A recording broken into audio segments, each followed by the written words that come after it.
Hello, good evening எல்லாருக்குமே. இன்றைக்கி ஒரு ஈவினிங் விலாக் தான். நான் நைட்டுக்கு டின்னருக்காக சமைச்சிக்கிட்டு இருக்கேன்.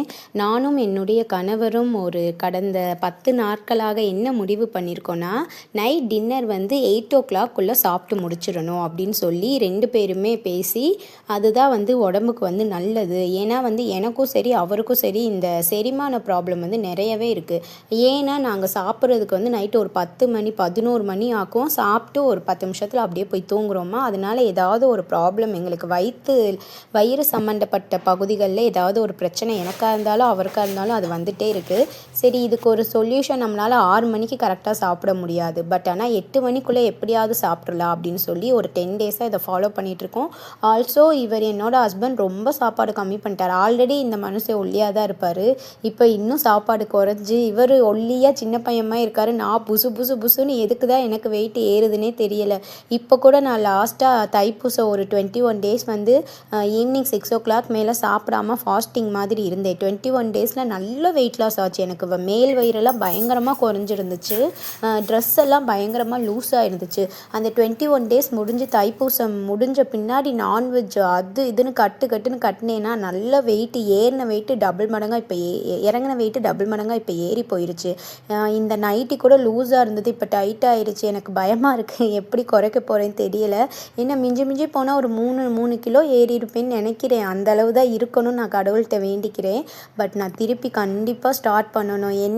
நம்ம என்ன ரொம்ப கஷ்டப்பட்டு டயட் பண்ணலனாலும் இந்த ஈவினிங் 6 to மார்னிங் நம்ம நெக்ஸ்ட் டே மார்னிங் ஒரு சாப்பிட்றக்கு 9-10 ஆயிருமா, அந்த 9 கணக்கு வச்சாலே ஒரு 12 hours 13 hours நம்ம வயிறு வந்து தண்ணி மட்டும் குடிச்சிட்டு இருந்தாலே நல்லா வெயிட் லாஸ் ஆகுது. இது நான் வந்து எக்ஸ்பீரியன்ஸ் பண்ணி சொல்கிறது. மேபி நீங்களும் கூட யாராவது ட்ரை பண்ணி பார்க்கலாம்.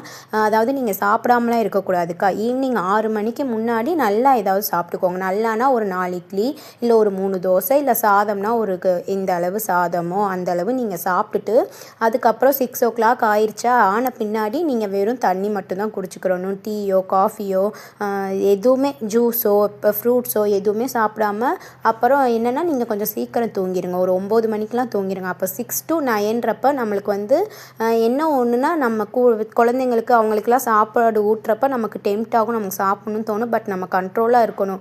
நார்மலாலாம் நான் கண்ட்ரோலாக இருக்க மாட்டேன். இந்த தைப்பூசம் முருகனுக்கு விரதன்றனால நான் 21 டேஸ் கண்ட்ரோலாக இருந்து சாப்பிடாமல் இருந்து வெயிட் குறைச்சேன். பட் இனிமேல் வந்து இப்போ இன்னையிலேருந்து நான் எப்படியாவது இது ஒரு 10 நாளாக நான் ட்ரை பண்ணிகிட்ருக்கேன். பண்ணவே முடியலை. இப்போ தான் பிரியாணி சாப்பிட்ணுன்னு தோணுது, சாம்பார் சாதம் சாப்பிடணுன்னு தோணுது.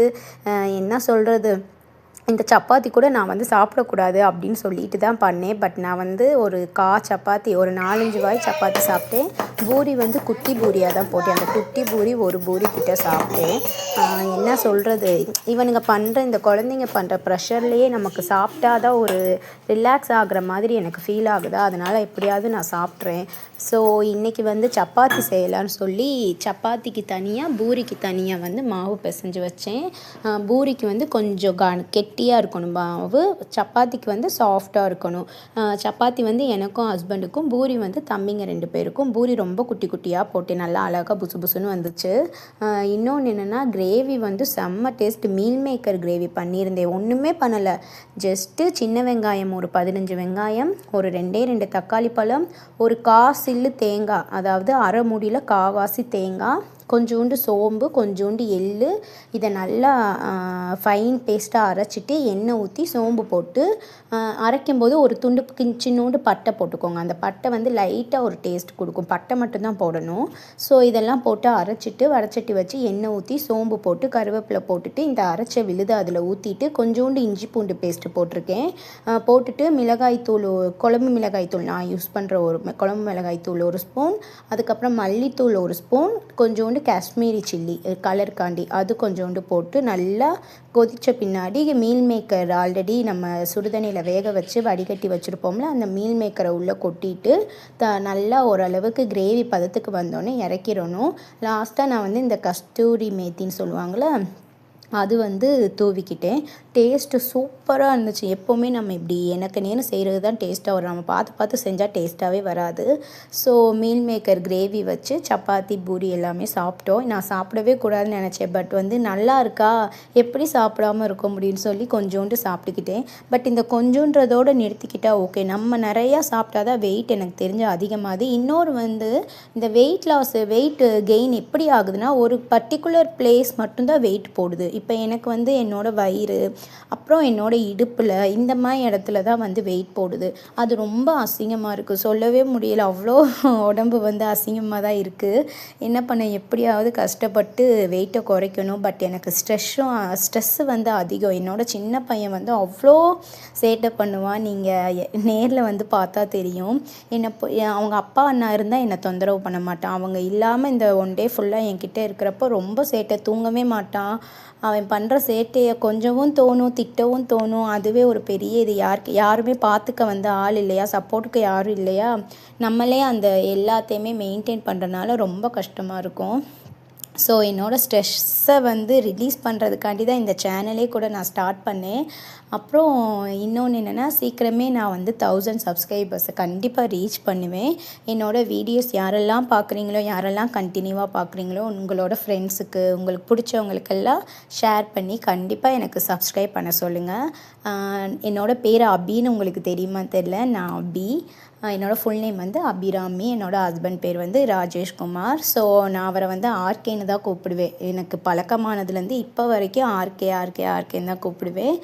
மற்றவங்க யாருமே ஆர்கேன்னு கூப்பிட மாட்டாங்க, நான் மட்டும்தான் ஆர்கேன்னு கூப்பிடுவேன். ஸோ ஆர்கே அபி விலாக்ஸ்னு நம்ம சேனலுக்கு வந்து நேம் வச்சுருக்கேன்.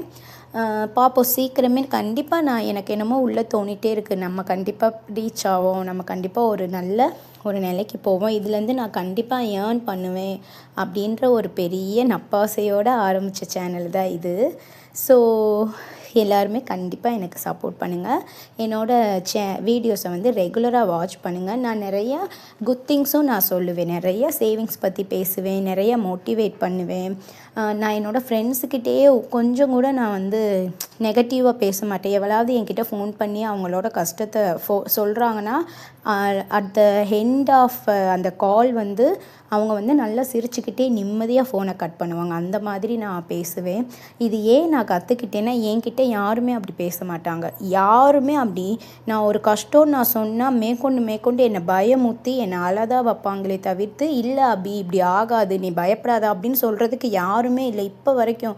ஸோ இவங்க எல்லார்கிட்டேயுமே இருந்து நான் கற்றுக்கிட்டது என்னென்னா, நம்மக்கிட்ட ஒருத்தவங்க கஷ்டம்னு சொல்கிறாங்கன்னா அவங்க அந்த கஷ்டத்துலேருந்து ரிலீஸ் தான் ஆகணும். ரிலீவ் ஆகி அவங்க நிம்மதியாக இருக்கணும். அவங்க நம்மகிட்ட இருந்து பேசிட்டு போகிறப்ப அதை மீறி அவங்களுக்கு இன்னும் பயமூற்றி, ஐயோ இப்படி ஆயிருமோ அப்படி ஆயிருமோ, அந்த மாதிரி ஒரு எண்ணத்தை நம்ம கொடுக்கவே கூடாதுன்றது நான் என்னை சுற்றி உள்ளவங்க கிட்ட, இன்க்ளூடிங் என்னோட பிளட் ரிலேட்டிவ்ஸ் முதற்கொண்டு நான் சொல்கிறேன். என்னை அவ்வளோ தூரம் என்னை ப்ரெஷர் பண்ணியிருக்காங்க. நான் என்ன பண்ணாலும் என்னை திட்ட தான் செய்வாங்க. ஸோ நான் வந்து என்ன சொல்கிறது, நான் இந்த உலகத்தில் என் ஹஸ்பண்டை தவிர்த்து வேறு யாரையுமே நான் நம்பக்கூடிய நிலையிலே இல்லை. அந்த அளவுக்கு நான் நிறைய பட்டுட்டேன், நிறைய பார்த்துட்டேன். பட்டு இது வந்து என்னோடய தலையெழுத்து. இனிமேலும் நான் எல்லாமே பண்ண தான் போகிறேன், எல்லார்கிட்டே பேச்சு வாங்க தான் போகிறேன். இது வந்து மாறாது. பிகாஸ் என்னை கடவுள் அந்த இடத்துல வச்சுருக்காரு. நான் தான் எல்லாருக்குமே எல்லாம் பண்ணணுன்ற இடத்துல வச்சுட்டாரு. ஸோ அதை நான் கண்டிப்பாக பண்ணுவேன். நான் நல்ல எண்ணத்தில் தான் பண்ணுறேன். பட்டு யாருமே வந்து எனக்கு திருப்பி லவ்வோ அன்போ கொடுக்க மாட்டேன்றாங்க. பட் நான் கண்டிப்பாக எல்லார்கிட்டேயும் அன்பாக தான் நடந்துக்கிறேன். ஆல்சோ அந்த எண்ணத்துக்கான ரிசல்ட் வந்து என்னோடய லைஃப்பை பார்த்தாலே நிறைய பேருக்கு புரிஞ்சிருக்கும். ஸோ ரொம்ப அறுக்கிறமாக இருக்குது. அப்புறம் வந்து இந்த பூரி வந்து ஏன் குட்டி குட்டியாக போட்டேன்னா, தம்பிங்களுக்காண்டி குட்டி குட்டியாக போட்டேன். பட் அது ரொம்ப குட்டியாக ஆயிடுச்சு. இந்த அளவு குட்டியாக இருக்குன்னு நான் நினைக்கல. பானிபூரியை விட கொஞ்சம் தான் சைஸ் கூட. அப்புறம் இன்னொன்று, எனக்கு பானிபூரி செஞ்சு சாப்பிடணும்னு ரொம்ப ஆசையாக இருக்குது. ஸோ சீக்கிரமே அதையும் ஒரு ஈவினிங் விலாகாக எடுத்து நான் அப்லோட் பண்ணுறேன். ஸோ அவ்வளோதான். இந்த விலாகில் வந்து என்னால் முடிஞ்ச வரைக்கும் நான் பேசுகிறதுக்காண்டி தான் யூடியூப் சேனலே ஸ்டார்ட் பண்ணியிருக்கேன். என்னடா இந்த பொண்ணு தொணந்து பேசுதுன்னு நினைக்க வேணாம். கண்டிப்பாக நான் பேசிகிட்டே தான் இருப்பேன். இந்த விலாகில் நான் இது பண்ணேன் அது பண்ணேன்னு சொல்கிறத விட என் மனசில் இருக்கிறத பேசுகிறதுக்காண்டி தான் இந்த சேனலே நான் ஸ்டார்ட் பண்ணேன். ஸோ கண்டிப்பாக எல்லாருமே என் சேனல் பார்க்குறீங்கன்னா ஷேர் பண்ணுங்கள். உங்கள் ஃப்ரெண்ட்ஸ் எல்லாரையுமே சப்ஸ்கிரைப் பண்ண சொல்லுங்கள். சீக்கிரமாக நான் 1000 சப்ஸ்கிரைபர்ஸை ரீச் பண்ணணும். சீக்கிரமாக 4000 ஹவர்ஸையும் நான் ரீச் பண்ணணும். மானிஸ்டேஷன் ஆகணும். அப்புறம் கொஞ்சம் அப்பப்போ நான் தப்பாக பேசினேன்னா மன்னிச்சிக்கோங்க.